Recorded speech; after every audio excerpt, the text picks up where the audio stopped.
Hi, everybody. Welcome to our webinar. We're going to give everybody just a couple more minutes to join us, so hang tight, enjoy this lovely graphic of Architects Tele Action Day, and we'll get started momentarily.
Great. Well, thank you all so much for being here. My name is Amal Maruki. I am the Director of Legislative Affairs.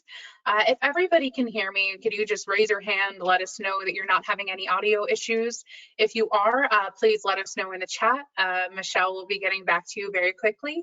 And as we move through, if you have any questions, feel free to put them in the questions box. This is a straight webinar today, so nobody's going to ask you to share your screen or to unmute. You kind of get to sit back and relax and watch me present all of these things to you. But with that said, typical housekeeping, everyone is muted. Questions in the question box. Let us know if you have any audio issues. You are going to be receiving one LU for this presentation. You must stay on until the very end though and fill out the survey at the end of the webinar to receive that LU. So forgive me if I'm toggling back and forth. This is my other screen, so I'm checking to make sure that everybody is good. So with that said, let's move into our agenda.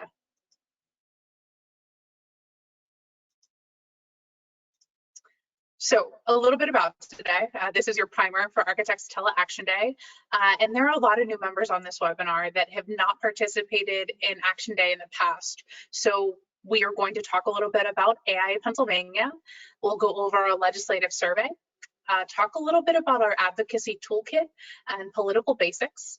I will give you an overview of Advocacy 101, which is actually a national webinar, but it has a lot of really great material that will help us as we get ready for Tele Action Day tomorrow. We will go over the Tele Action Day blueprint that you already received or you should have received as an email attachment. It is also in the handouts for this webinar. We'll touch on some of the legislative issues that you might be able to talk about in your meeting, you might not get to. And then we'll have some time for Q&A if I speak fast enough. So my only goal with this webinar today is to really get you as the AIA member comfortable with speaking to your legislators and show you the value of your voice and just help you to develop a relationship with your elected officials in Pennsylvania. So with that said, since this is registered for continuing education, I do need to give you some learning objectives. So here they are. You're going to learn how to advocate for the profession, which is something that we've already talked about. We are going to gain concrete knowledge of the issues that AI Pennsylvania is lobbying for at the state level. You will have a comprehensive knowledge of AIA and Pennsylvania's political makeup, and you will understand the placement of AIA Pennsylvania as it relates to the other AIA chapters. So let's get into it. A lot of times when I talk about AIA and AIA Pennsylvania, many members do not know the difference between AIA National, AIA Pennsylvania, and their local. And this might be a repeat for some people that were on our Philadelphia town hall or have watched a similar webinar of mine in the past, but it's really, really important for context. So AIA is a three-tiered organization. When you join one, you join all three. And those are AIA National, which has about 95,000 members, AIA Pennsylvania, and whatever your local is. We have 8 local chapters in Pennsylvania. And there are benefits to being part of a 3-tiered organization, because when we speak for AIA, we are speaking with the power of the AIA national members behind us. And we have a collective knowledge of what is happening on all 3 levels of AIA. So let me tell you a little bit about AIA National. Hopefully these are some things that you know, but you might not. AIA National was founded in 1857 by 13 architects. They have 95,000 members, and they are headquartered in Washington, D.C., with over 200 chapters. Similar to AIA Pennsylvania, AIA National has a statement of values, which we share at our state and local levels. The difference is in how we carry out the implementation of those values. AIA National is working on very big picture, macro level ideas, and sometimes those trickle down to the state and local levels, where we might be figuring out how to implement certain policy priorities on the state level. But bottom line is, we all have the same key issues, and we want to speak with that unified voice of the society. This here is Washington, D.C. This is our federal capital. And I inserted these because I think that there was a little bit of confusion about identifying our legislators. So I'm going to talk about it a little bit. This is our nation's capital in Washington, D.C. Was able to find this lovely stock photo that I like. I happen to love dusk photos, but this is where our federal senators and our federal members of Congress do their work. So people like Pat Toomey, people like Bob Casey, Dwight Evans, Guy Reschenthaler, Scott Perry, Connor Lamb. This is where they all do their work in DC. And the levels of government, or the branches of government in DC, are your legislative, so your Senate and your House of Representatives, your executive, which is President Biden and his administration, and your judicial, which is the Supreme Court and all the other federal courts.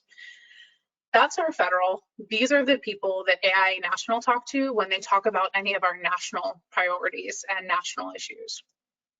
This is AIA Pennsylvania. This is me. We are a statewide component of AIA. So we represent close to 3,000 members, and we advocate on behalf of those members and the public to the legislature. We represent a nearly $17 billion construction industry in Pennsylvania. And I think that that's really important as we talk to legislators, to put what we do in the context of dollars and cents for them. So $17 billion industry annually in Pennsylvania. AIA Pennsylvania is governed by a board of directors representing 8 local chapters. So you all have a local chapter in addition to being part of the state and the national components. Staff of 4, our executive director, Steve Swarney, myself, Olivia Perry, who's actually the director of communications. That's a typo on my part, and Michelle McKenna, who is our membership coordinator. So this is Harrisburg. This is our state capital. This is where your state senator and your state representatives are, and these are the people that we are going to be calling tomorrow. Just like the national, we have an executive, a legislative, and a judicial branch. We're really going to be focusing on the legislative tomorrow.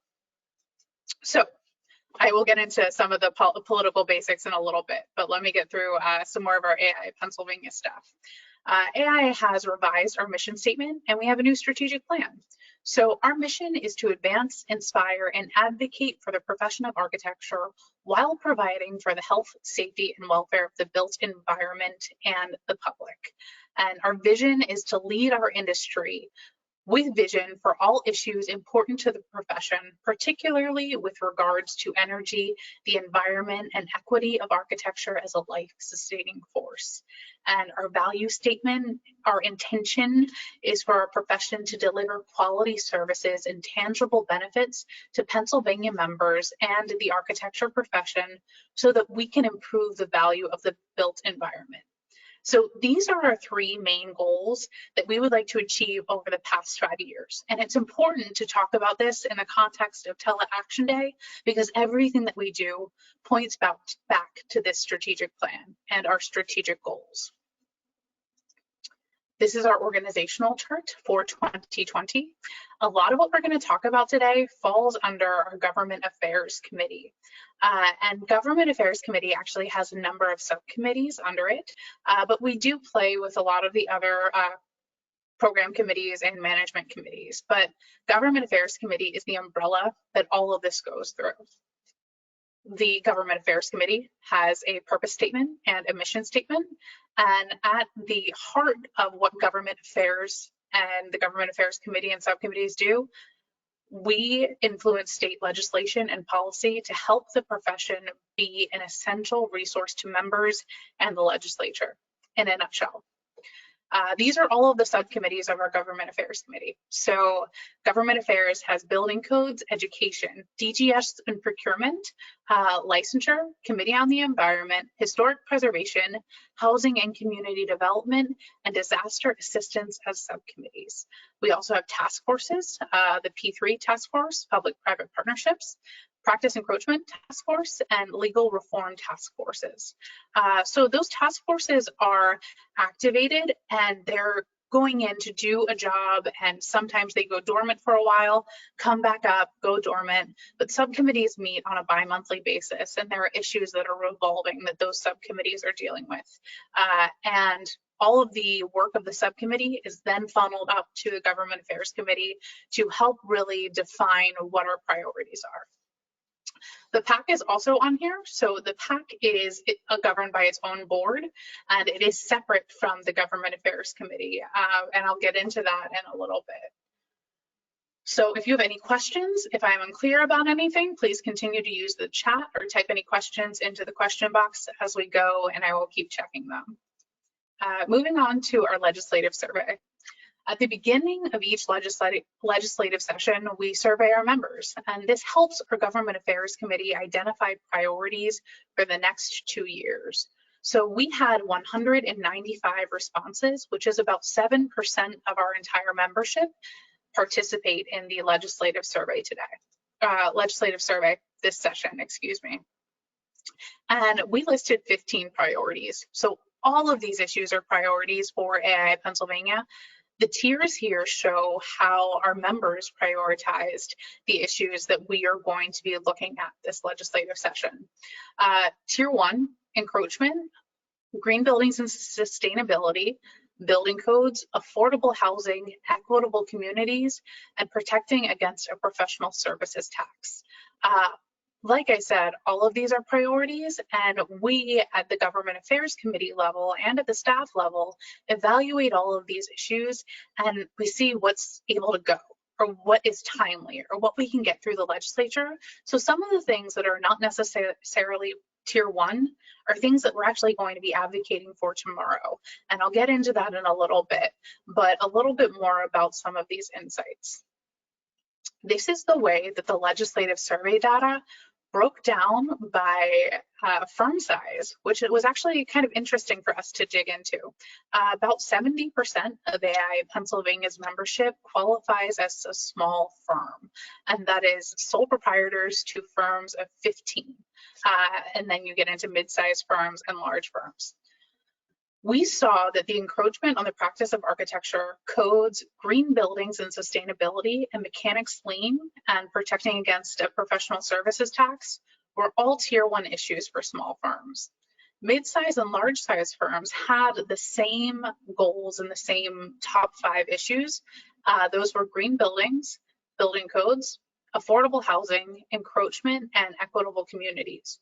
So encroachment was still in here, but the 2 things that fell off for mid-size and large-size firms were some of the small business practice issues, like expansion of mechanics lien and protecting against a professional services tax. So I thought that it was an interesting insight. I like to share it, and especially understanding that we are an individual membership, but the majority of our members do belong to small firms.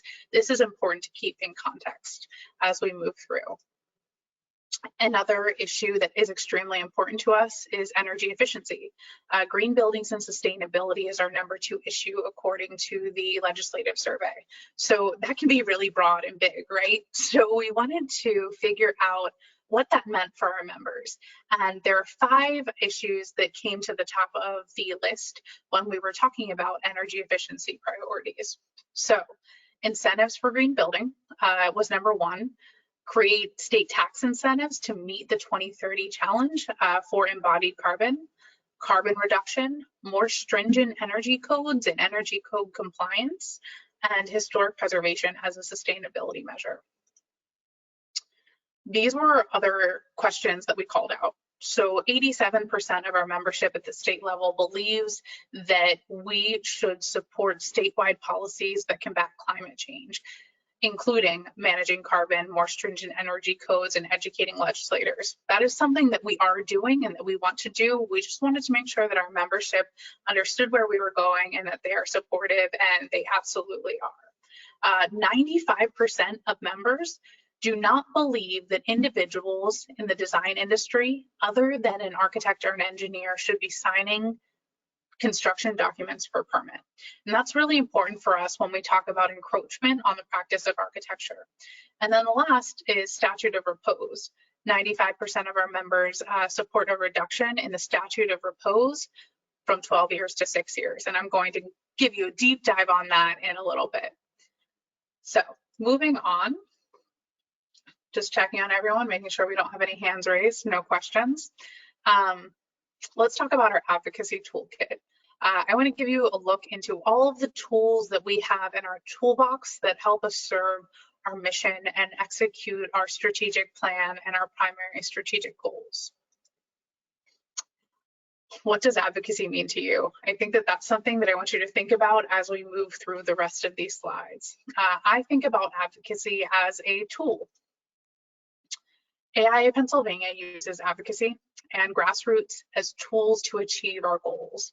And that is why attending Tele Action Day and making these calls and when we have advocacy events is so important.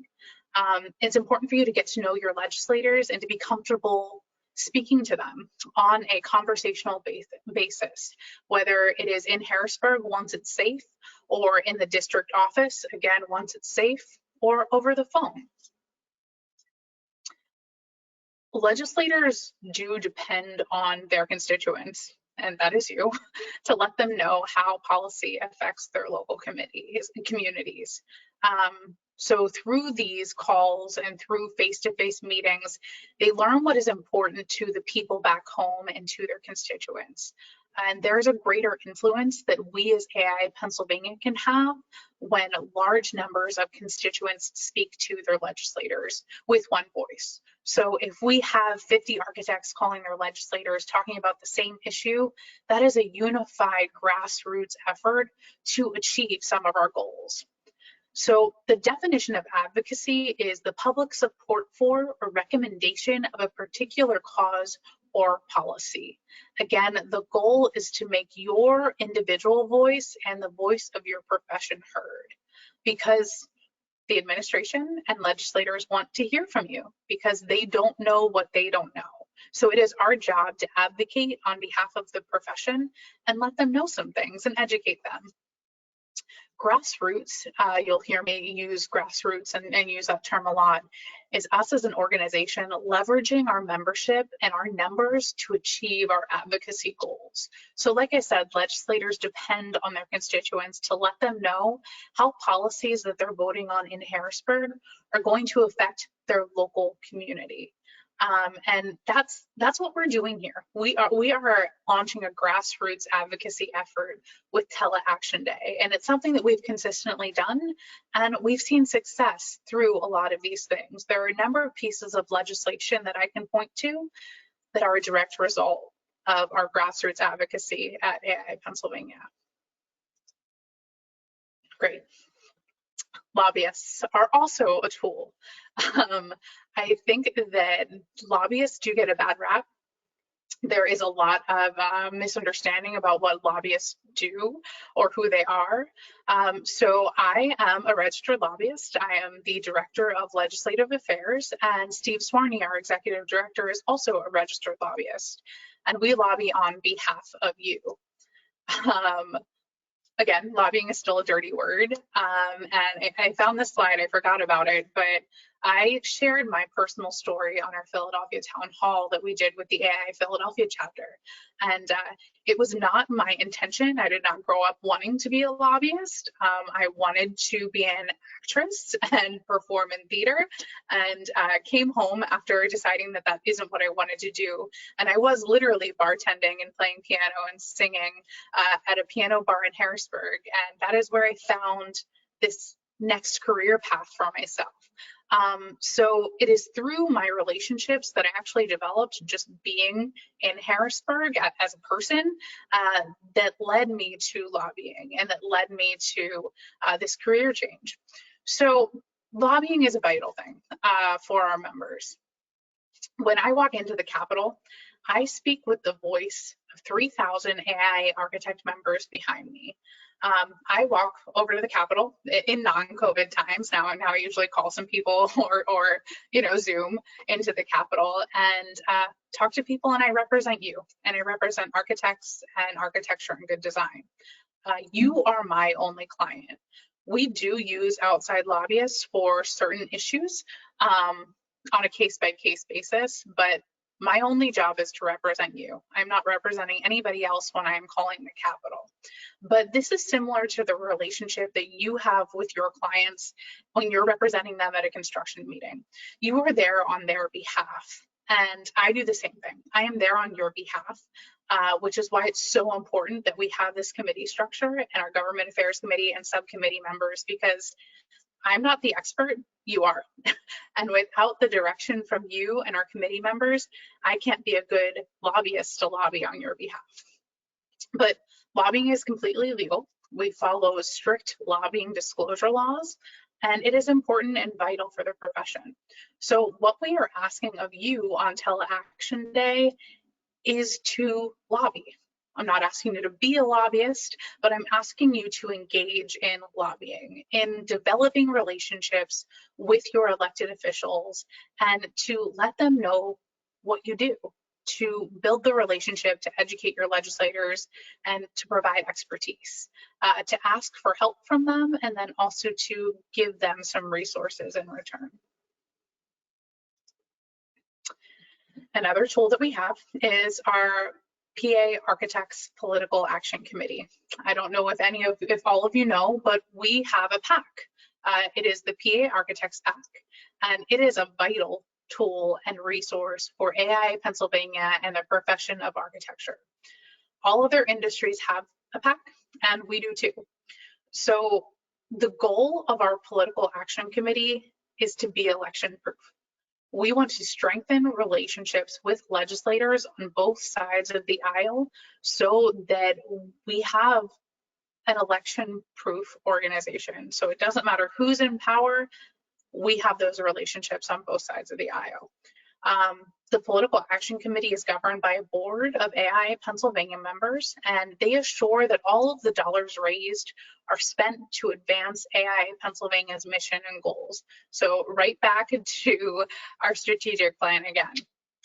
Our PAC is funded through voluntary personal contributions of AI members across the state, and we cannot accept corporate money or dues money. So this is all voluntary personal contributions. And the PAC gives to candidates on a bipartisan basis, like I mentioned, who support our legislative agenda or who sit on key committees in the General Assembly related to some of our priorities. So key committees for us look like professional licensure or labor and industry that governs codes. Those are some of our big committees, or energy and the environment. We are a principled PAC. So the first layer of review is actually Steve and myself. And we say, hey, this person might be a good candidate. We bring it to the PAC board. If they agree, they vote to move forward with a contribution. If they don't, then it stops there. And sometimes we wouldn't even bring contribution requests to the PAC because we know that it's not a good fit and they don't align with some of our values as a principled PAC. But your dollars are safe with us because it is your colleagues making the decision, and all of this fulfills our strategic goal. So I wanted to spend some time on PAC and just let you know that it is governed by laws. We have to cover or abide, we need to fulfill campaign finance laws. We need to file reports on an annual basis 7 times a year. So like I said, this is one of our tools. And we want to support the legislators that support our issues so that we are able to have another meeting with them. It is just another touch point and an opportunity to get in front of the people that can affect change. While I am mentioning this as a tool and I've spent some time on it, I want you to know that you should not mention the PAC in your meetings tomorrow. It is very, very, very illegal.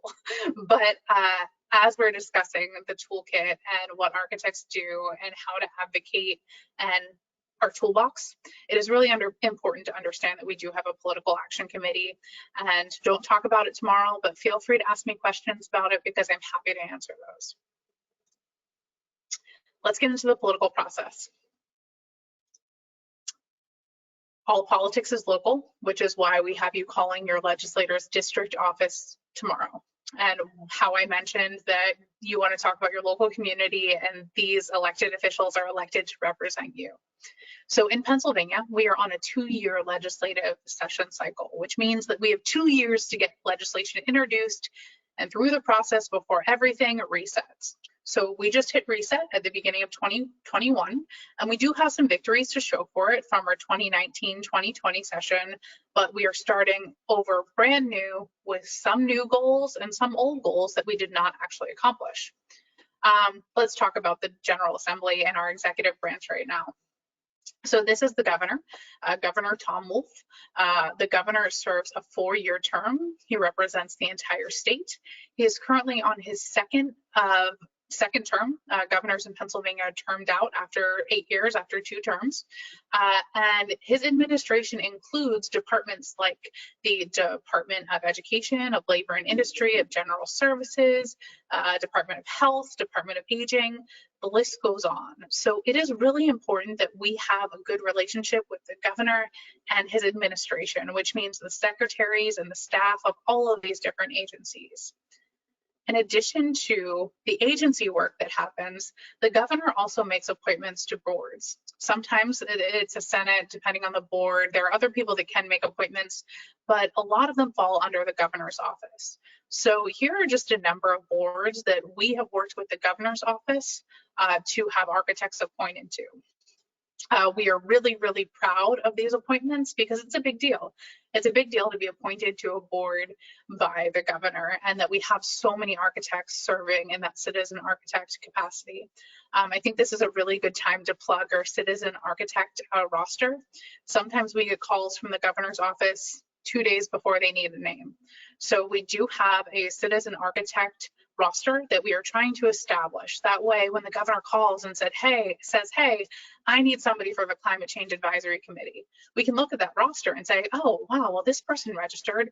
Their resume is really all about energy efficiency and they're interested in this. Let's put their name forward. So I'm sure that we can put that link in the chat so that if anybody is interested in potentially being appointed to a board, there aren't any available right now, but we will know that you are interested and that we can call you if that comes to fruition. Moving on, let's talk about our General Assembly. So this is that legislative branch. Our General Assembly is comprised of the Senate and the House of Representatives. We have 50 senators in our state Senate. They serve 4-year terms and they represent approximately 246 constituents.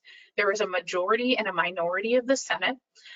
Republicans are currently in the majority of the Senate and Democrats are in the minority, and they have 2 different caucuses. So if you hear me talk about caucuses, there's a Senate Republican caucus and a Senate Democrat caucus. And we have an architect in the Senate. Senator Tim Carney is an architect and he represents the 26th senatorial district. I think that we are one of the only AI chapters that has an architect in the Senate, and that is huge. Not only do we have an architect in the Senate, but Senator Saval, who represents Philadelphia, the city of Philadelphia, is also an architecture critic. So we are gaining some senators that do have an understanding of what we do, which is, we can only go up from here, hopefully. The next chamber is our House of Representatives. In Pennsylvania, we have 203 representatives in our state house. They serve a 2-year term and they represent approximately 60,000 constituents. In Pennsylvania, we have one of the largest general assemblies in the nation. As with the Senate, we have a majority and a minority in the House. Those caucuses are referred to as the House Republican Caucus, House Democratic Caucus. And we are a bipartisan organization, so we have good friends and allies on both sides of those aisles. But with that said, that is 253 members, in addition to the governor and his administration that AIA Pennsylvania wants to be close with and have good relationships with, so that we can go to them and so they understand what we do. And we cannot do that without our members and without grassroots advocacy, like I mentioned. Let's talk about some basic civics before we get into Advocacy 101 and our issues. So this is how a bill becomes a law. An idea is distributed as a co-sponsor memo. So it's an idea that we say, hey, Senator, we think this is a great idea. We think you should introduce it as a bill. Senator says, okay, yeah, let me throw it out to my friends and see how many other senators will jump on and support this bill before we actually introduce the legislation. Once that legislation is introduced, it goes to a committee. If you're lucky, a hearing is held and they vote the legislation out of committee. Then it goes to the floor. If you're lucky enough to have that bill considered for 3 days on the floor of the House, it would move to a vote and hopefully it's voted out. Then it would go over to the Senate. The bill would be referred to a committee in the Senate. Hopefully it passes through the committee process and gets a committee vote in the Senate. It would then be considered for 3 days on the Senate floor. And if all goes well, it will be sent to the governor's office to sign the bill. The governor has 2 options. He could sign it and the bill becomes a law, or he can veto it, in which case it would go back to the General Assembly, the House where the bill originated, and it would need to receive a 2/3 majority vote. It's very, very hard to override a veto. If anybody was following anything that happened last year, it's a rarity. So I do see that we have some questions in the chat box. So oh, yeah, it's a link. Thank you.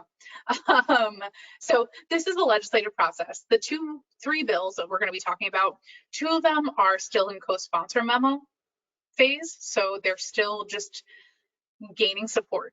And that's what we're going to be doing a lot of talking about when we call our legislators. The other is a House bill that is currently in House committee. So it's the first step after it's introduced, needs to go the whole way through before it becomes a law. Advocacy 101. So advocacy is advocacy, whether it is personal or professional. It's all essentially the same. And again, we want to make sure that we are speaking with one unified voice. We are stronger when we speak together, when we are advocating on behalf of the profession. So what is legislative and political advocacy?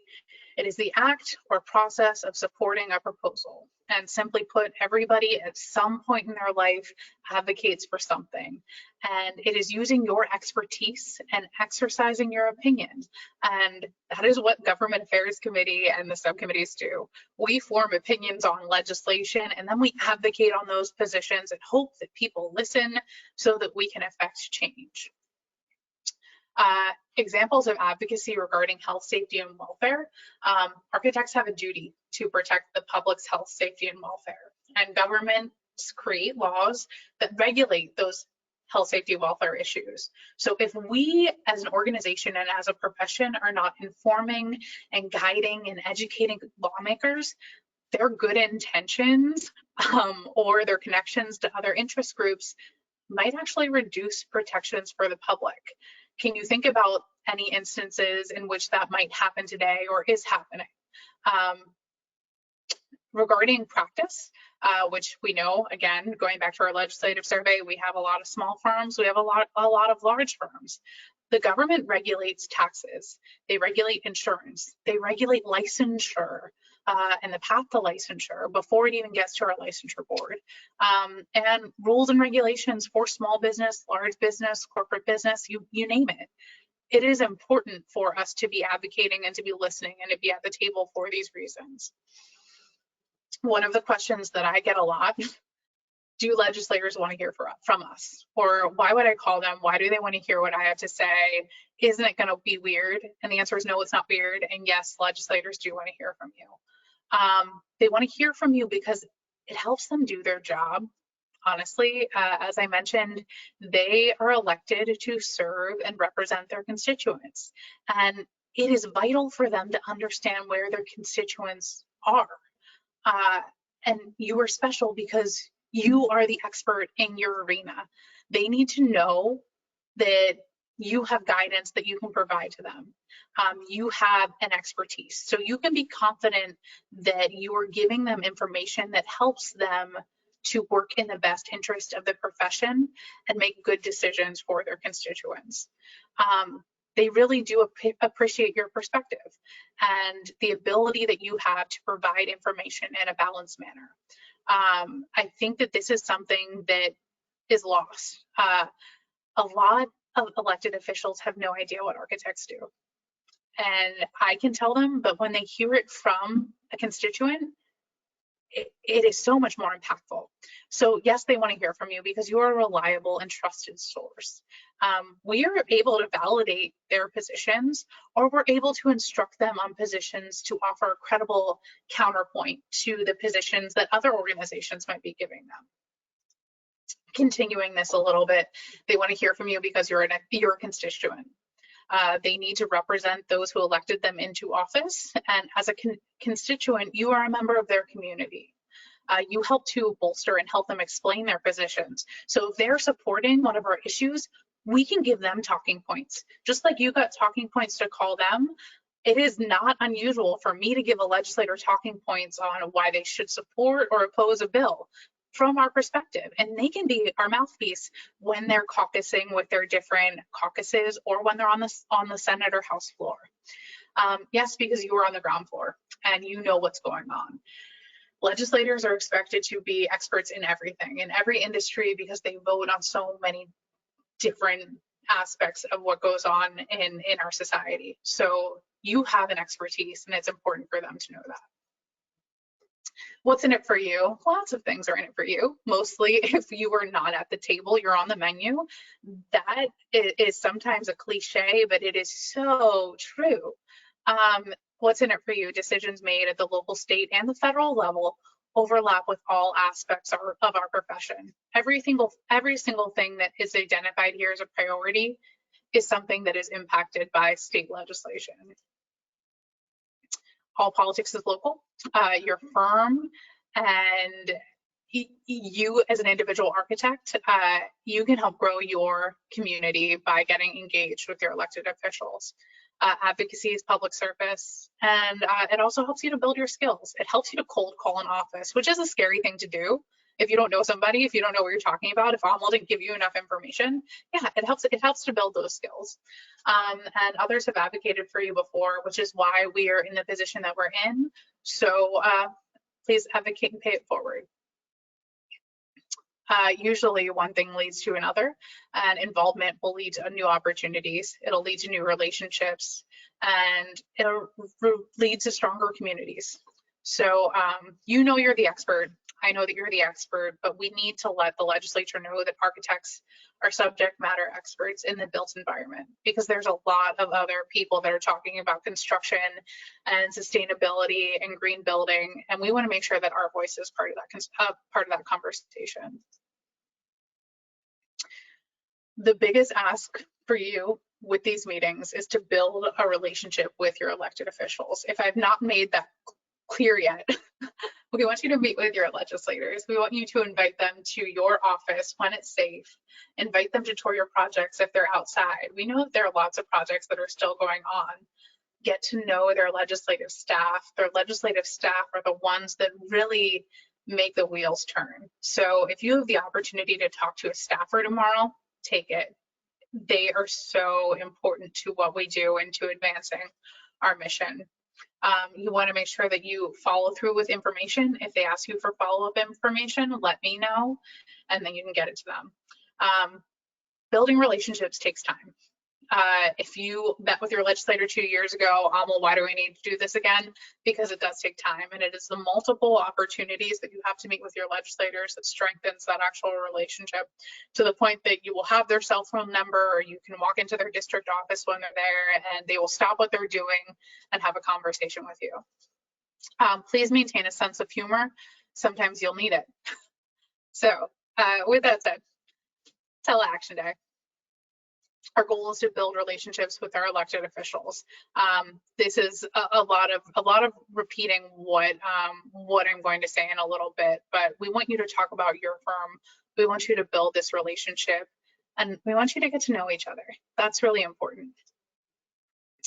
This is our 2021 Architects Tele Action Day blueprint. So if you have any questions about this, we are going to go through it, and I should give some I should be able to give you some answers at the end. This is also a handout for you. If you did not receive it, you can download all the handouts. So identify your legislators and do some research. I know that a couple people did register with federal legislators, so hopefully I went over that and you know the difference, and we can look at your state legislators. Find out who your legislators are. Do some research. Google them.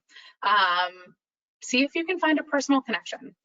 One thing that I do want to say is don't be turned off if you find some things that you don't agree with, because we are here to advance an organizational mission, and we're here to develop relationships. And 9 times out of 10, members who are on the opposite side of the political aisle usually walk away from these meetings with a better understanding of who their legislator is as a person, even if they don't agree politically. So make sure that you are talking to them about the profession, about things related to architecture, and try to find some commonality on issues. If you do your research, you're going to know where you disagree. So try and find some common ground where you do agree. The next step, you're going to pick up the phone and you're going to make your calls. You're going to call their district office between 9 and 5 tomorrow, and you're going to introduce yourself to whoever answers the phone. We are calling them the office gatekeepers. I don't need to read this because I think that Olivia did a great job in putting this together, but I'm happy to model a script for you. So let's say that I call into my legislator's office and I say, hi, my name is Amal Maruki. I'm a constituent of Representative Rothman's. And the person on the other line is going to say, well, that's nice. What can I do for you? Say, well, I'm calling today because I'm a member of AIA Pennsylvania, and we represent nearly 3,000 members in the architecture industry, and we represent the profession across the state. And we are interested in talking to the representative because today is our Architects Tele Action Day. So can I speak with Representative Rothman, or can I schedule a time to meet with him to tell him a little bit about what I do as the Director of Legislative Affairs for AIA Pennsylvania? And they'll say, oh yeah, well, that's great. Can you tell me a little bit more so that I can direct this to the right staff person if the representative isn't available? You can say, yeah, sure. AIA Pennsylvania is focused on buildings that do more that can help improve the economic and environmental and social positions of communities across the state. Do you know that project on Market Street in Camp Hill? I worked on it. It's the Watershed Pub, and I think that I could provide some really cool information on how to scale that project and impact the rest of the district. So I would hope to talk to them about recent development, or whatever you want to talk to them about. And the gatekeeper, as we're calling them, will say, that's great. Let's get a meeting scheduled. Are you available at this time? Or yeah, you know what? The policy director is available. I'm going to transfer you right now. And it's that simple. I think it's that simple. But if you're having any questions or any apprehensions, call me and we'll talk it through. Or we'll role play, we'll do whatever. But that's typically how these meetings go. Again, we laid out how to build the relationship in this blueprint. I don't need to go over it point by point, other than to let you know that you do want to introduce yourself. You do want to share your experience. The one thing that I will talk about is this message book and how to talk about what architects do. So what should we talk about? I think that one of the most important things that you can talk about when you have a legislator or a staffer on the phone is, what do you know about what an architect does? Or what do you think an architect does? What is your opinion of architects? And let them tell you.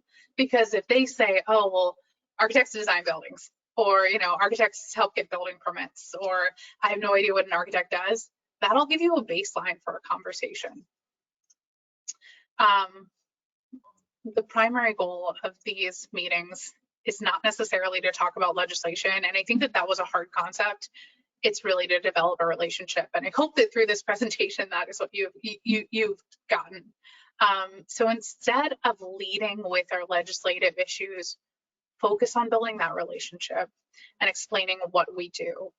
And we have linked some really important documents to help you explain what you do. If there's questions about that, or like, well, you just want me to call somebody and tell them what I do day to day. Yes, for all the reasons that I mentioned, they care, they need to know. So the message book that is a handout, and I believe that it is linked in the blueprint, gives you a general idea. And what we know from that is, while the public has great respect for architects, they have little understanding of what we do and why it matters.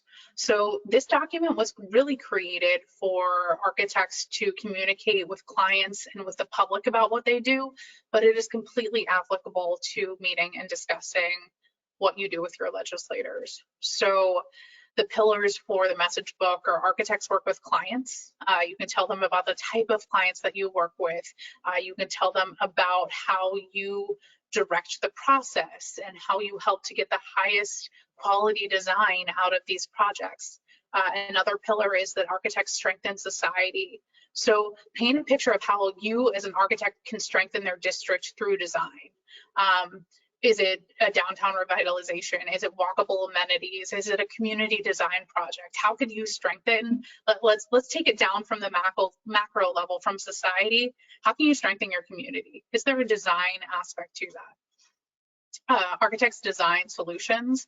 I hear every day that architects are problem solvers. So there are a lot of problems right now. We are potentially seeing the light at the end of the tunnel of a global pandemic where everything has been shut down. There are a lot of problems that these legislators are facing that design thinking can help. So be interested. Remind them that you are an expert on architecture, on development, on preservation, on the balance of both, and that this is what you do. You're an expert, so help them if there are any issues. Blight is going to be one that comes up in almost every legislative office, and they're going to want to talk about that, I'm sure. Architects transform communities, and that good design can increase economic value. I think that that's a really, really good thing to talk about, especially now coming out of 2020. Two other things that you will see on the back of your issue briefs: why do you need an architect, and what does an architect do? And it was really important to put these on the external issue briefs because it does summarize it nicely. So feel free to point those out when you're in your meetings. One thing that I did want to highlight, the blueprint that we gave you, that is an internal document. So how to tele-advocate, we'll get into the issues now. This is internal for you. This will give you your background, your opportunity, and what your ask is. These issue briefs, these are external. So feel free to send these as a follow-up to your legislator or to your legislative staff. Don't email them in lieu of calling their office, but in addition to. These are external. The blueprint is not. So let's talk about the first issue. If you get through building your relationship and you feel confident that your legislator understands what you as an architect do and what AI Pennsylvania does, which I hope I gave you a nice overview on where we fit as a statewide organization. If you're able to get into the legislative issues, which is secondary to developing the relationship, statute of repose. This is a co-sponsor memo form, like I mentioned. In Pennsylvania, we have one of the longest statutes of repose. It is 12 years. There are only 6 states in the nation that have a longer statute of repose.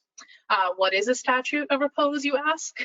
This is the amount of time that an architect can be liable for their design and potentially sued for anything that goes wrong. If somebody slips and falls, if some of the materials are faulty, if it was constructed improperly, the architect can be on the hook and liable for that. So we are advocating for a reduction in the statute of repose from 12 years to 6 years. The ask is for senators to co-sponsor the memo circulated by Senator Laughlin on December 1st of 2020 to reduce the statute of repose in Pennsylvania from 12 years to 6 years, which is in line with nationwide and industry standards. So this is what we have been working on. The more senators that we can get to co-sponsor this legislation, the easier the path forward for the reduction of the statute of repose. I do believe that these background issues and the issue briefs lay out the issue in its entirety. So if there are any questions about that, please put them in the question box now, and I will get to them. We have 2 other issues that I want to touch on. The next is high performance buildings. Again, here is your internal document on the background of how AI Pennsylvania has been advocating for high performance buildings, the issues that our COAT has been working on, and this specifically talks about the expansion of the commercial property assessed clean energy program. So this is a funding mechanism for energy efficiency projects to move forward. This expansion or enhancement, as we're calling it, because words matter. This enhancement, it would expand CPACE to multifamily structures. It is not our PACE, it is CPACE, and it is something that we are supportive of. In addition to that, the Committee on the Environment also is doing other things. We wanted to focus the ask on CPACE because that is a piece of legislation that we can ask senators to co-sponsor. The other thing that I'll highlight here, both of these issues are currently in the Senate. So when you are talking to your senator, you want to ask them to co-sponsor the Senate bills. If you talk to your representative about this, you can talk to them about the issue and let them know that it is in the Senate and we hope that it'll make it over to the House, but a representative cannot co-sponsor a piece of Senate legislation because they originate in 2 different houses. If we go back to civics and the political process, if it was a House bill, a House representative could co-sponsor it, but a senator can't. So I hope that I did not confuse any issues with that. But statute of repose and high performance buildings, your asks are in the Senate. Other issues that we are working on, we are supporting the allocation of RGGI funds, or the Regional Greenhouse Gas Initiative. Those are some of the things that the Committee on the Environment is working on. We're supportive of the high performance buildings tax credits. We don't know what that looks like, but we know that that was something that our membership was looking at, so we're going to look into that. And then we're interested in historic preservation as a sustainability measure. So this might start a lot of discussion and you might be able to answer a lot of questions. If somebody disagrees with you on any of these things, politely listen, let me know how it goes, and understand that we want to be polite and we want to respond politely and maybe give counterpoints, but give me that feedback because I will be able to walk in and see if we might be able to change some minds. But we want to make sure that we are staying positive in these meetings, and we know if there are certain things that we need to work on or certain offices that we might need to have a couple more meetings on. This is the first executive order that the governor issued in 2019, which pertains to energy efficiency and reducing carbon emissions in the Commonwealth. And I just wanted to put that in here because this is a lot of the stuff that we're working on. And the Green Gov Council, which was established or reestablished through this executive order, did come out with an annual report. So those are tangible things that can happen through this type of advocacy work. The last issue is anti-indemnification. This bill is in the House. So AIA Pennsylvania worked with stakeholders and representatives to amend this bill last session to protect architects and engineers from an unjust indemnification clause, typically in a design professional's contract. I'm sure that some of you have seen it, where an architect or an engineer is forced to indemnify another party for that party's negligence. So architects and engineers cannot be indemnified for their own negligence when it comes to the construction of documents. However, they were being they were on the hook for another party's negligence. So what this bill does is it rights a wrong, and it says that everybody is responsible for their own negligence, and you cannot pass that on to anyone else. We as an organization were successful in amending this bill last session. It is currently up for a committee vote in the House Commerce Committee.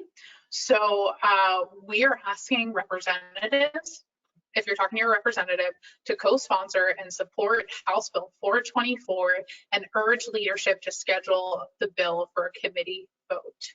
So that is the anti-indemnification issue.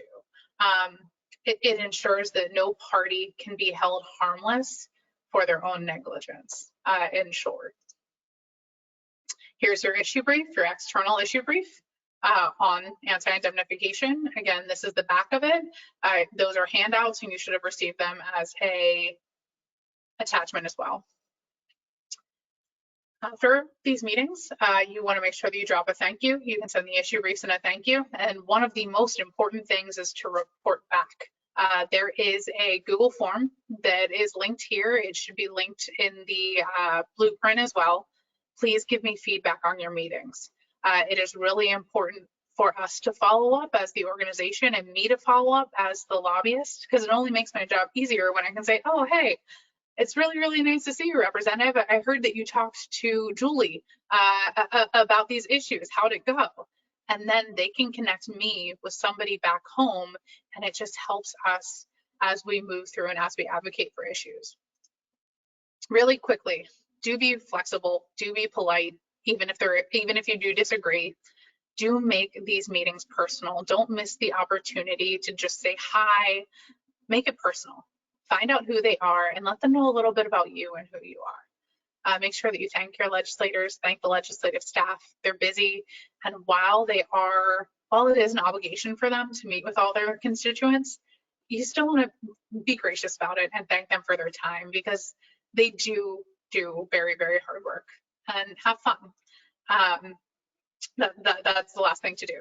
Please don't feel slighted if you only have to meet with staff or you only have a 2-minute conversation. Don't feel like you need to know everything. That is why we have our subcommittees, our government affairs committees, or me, Steve, and all the subject matter experts. I don't know is a perfectly acceptable answer to any question that you get. Don't miss the opportunity. I kind of talked about that. Reminder, do not talk about the PAC because it is illegal. What to expect. You might have to meet with staff, but this is time that they are going to be focused on you. Expect them to know little to nothing about our issues. Explain everything that we kind of talked about in this webinar, but try to keep it brief and to the point unless things are on a roll. You want to take your cues from the legislator as well. Again, if you don't know the answer, we can always follow up. Ask them to use AIA Pennsylvania as a resource. A lot of times we are overlooked when it comes to construction industry issues, and we want to be a resource to them. Ask them to focus on your issues as a constituent. Ask them to visit your office, ask them to come to the groundbreaking, and ask them for a picture. We've really, really loved the screenshots of Zooms. They've been really fun. A typical meeting schedule, if you are scheduled for a meeting, you're going to do your introductions. You're going to educate them on all the issues. And in your introductions, that's where you're going to have your personal connections. If you get to it after asking them to use this as a resource, then you can get into all the legislative issues. So recap, we're promoting the profession, we're establishing relationships, and after that, we're advocating for issues. In normal years, we would do this in Harrisburg. That is the hope that we do that again. But here are our goals. So with that said, I want to thank you for your time. Thank you for being an advocate. And I'm really, really looking forward to reading all the feedback from our forum.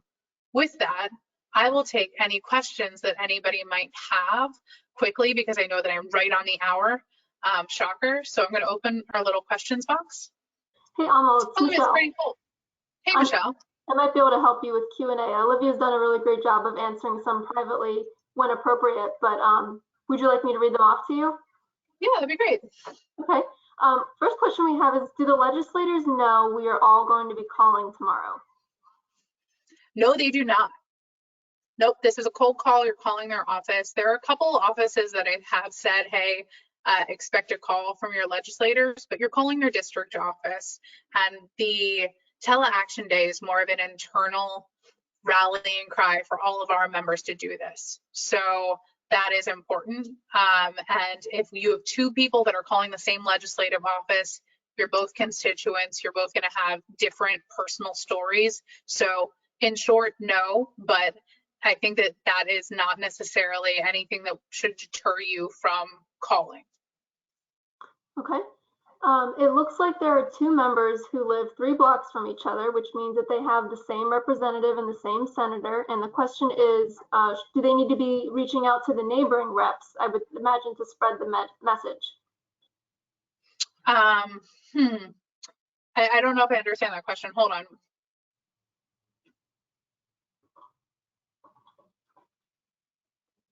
I mean, so I just read that question. So, you know, if you want to reach out to neighboring reps, you can. Again, this is about establishing your relationship as a constituent, and what you and your neighbor's stories are going to be different, and you are going to establish different relationships.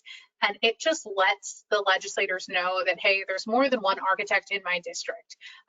For these meetings, we would like you to only meet with the representative and the senator that you are a constituent of.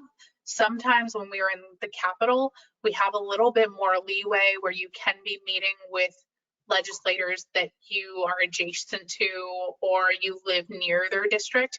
But I think that for this Tele Action Day, we want to make sure that you're meeting or calling your constituents. Now, with that said, if you have a pre-existing relationship with a legislator that you are not a constituent of, feel free to give them a call. If you are already on a first name basis with a legislator, you guys are golfing buddies or whatever, go ahead and give them a call and let them know that you're doing this. And hey, I'm not a constituent, but hey, you're my buddy, so I want to give you this information too. That's fine. But as far as calling on behalf of the organization for Tele Action Day, the primary goal would be to call legislators that you're a constituent of. I hope that answers the question. Thank you. Next question is on the statute of repose. Do you have a list of senators who have co-sponsored to date? I do not, but I can get that for you. It has been changing every day, and I do believe that we are up to like 6 right now. But if that is helpful, I can get that for you. It might be that you're calling your senator, they say, oh, hey, I already co-sponsored that. And at that point, you would say, well, thank you so much. I really appreciate that. But if that is helpful, I can get that to you. We're in the process of drafting that. So it is going to Legislative Reference Bureau, or it's there right now. So those have been changing a little bit. But if that's helpful, I'm happy to get it to you. Perfect, thank you. Last question in here is, you mentioned the legality of bringing up the PAC. Can you give, I guess, maybe a quick overview of why that's illegal or why that's bad practice? Sure. So it is completely illegal because legislators cannot campaign on their state time or while they are doing their duties as a legislator, as a representative, as a senator. You do not want any type of conflict of interest or talking about elections or talking about quid pro quo when you're in a legislator's office. That is something that they do on their personal time. That is something that they do outside of the office. And it is not something that they are able to, nor should we be talking about in any advocacy. It is something that we can talk about personally with them. It is something that I can attend a fundraiser, but it's illegal. You can't cross that line. I don't know how else to say it other than there's a separation of politics and political activity and their job as legislators representing constituents. Thank you. Yeah. Any other questions? Not at the moment. I think if we give a last call for anybody who wants to drop anything in before we wrap up the session. Oh wait, yep, and a couple of these, just you're only making 2 calls, one to your senator and one to your representative, unless you're best friends with another legislator that doesn't represent you.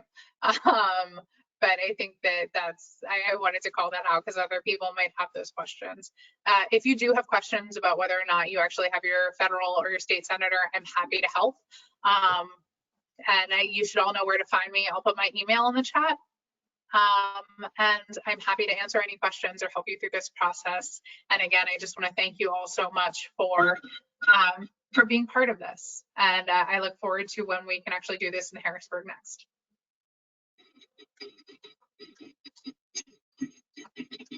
All right, anyone else? Last call?